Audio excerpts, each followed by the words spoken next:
They've been high off and on for several years, but not to the extreme that the last bill was. Imagine going to your mailbox or checking your email and it states that your bill is nearly tripled from the previous months. Well, that's exactly what happened to Anita Harp when she saw her Keystone Rural Gas District number 1 bill. February bill, which was for January, mine went to almost $800 for that month, and the consumption rate was lower for that month than it was in February of 21, but they were charging much more for CCF. Ms. Harp says she can afford to pay it, but there are others who aren't so fortunate.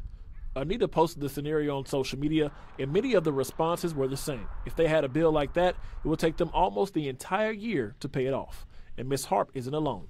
I started reaching out to several folks on Facebook that have Keystone Gas, and I was shocked at some of the bills. One lady's bill was almost $1,800. Ms. Harp says she called the Oklahoma Corporation Commission a few years ago after they had problems like this in 2021. Back then, her bill skyrocketed to $555 for 1 month.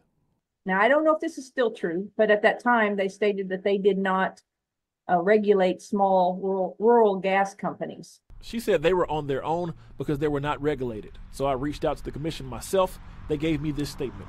Keystone Rural Gas District number 1 is not on our list of regulated gas utilities. They also said that you can see them not listed on their website. I also contacted Keystone to verify what Ms. Harp said about the regulation.